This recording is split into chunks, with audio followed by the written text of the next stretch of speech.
টাকার জন্য প্রবাসে আটকে থাকা দেবিদ্বার উপজেলার হোসেনপুর গ্রামের বাসিরের লাশ এনে দিয়ে সন্তানহারা মায়ের কথা রাখলেন হাসনাত আব্দুল্লাহ।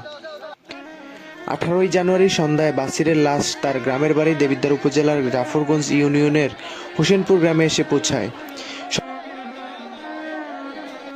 সন্ধ্যায় জানাজা শেষে ওই রেমিটেন্স যোদ্ধার কফিন কাঁধে করে বয়ে নিয়ে যান হাসনাত আব্দুল্লাহ। পরে বাসিরের মাকে সান্ত্বনা দিতে তার বাড়িতে যান তিনি।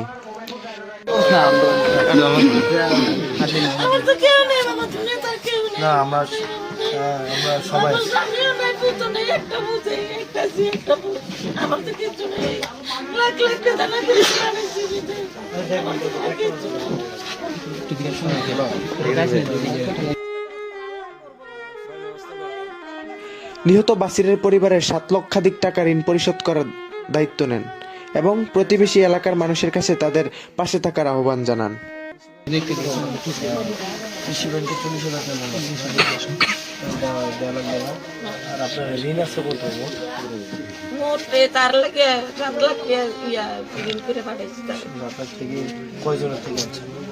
আনছি 3-4 জন বর্তমানে আনছি আর কি মাসে বছরে 30,000 টাকা।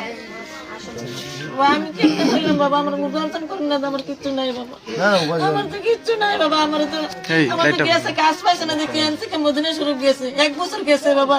সবাই এই এলাকার জানে যে আমি কেমনে কাম করে খাইছি, কেমনে বাঁচছি, সবাই জানে, তারা একটু জিঙ্গা পরিশ্রম খাওয়া কইরা খাওয়া।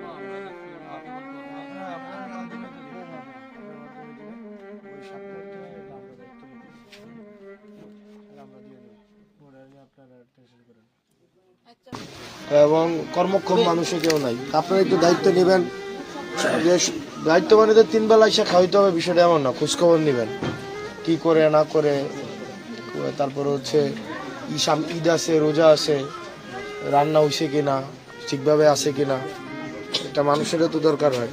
তো আপনারা আশেপাশের মানুষ যারা আছে তো ধরে নেবেন 3 মানুষই আছে, 2 জন বা 3 জন, সবাই একটু খোঁজখবর রাখবেন। এই তো আপনার পরিবারই তো না, আর অন্যান্য যা বিষয় আছে নিজেরা যা পারো দিবা, আবার অন্যান্য অ্যাঙ্গেল থেকে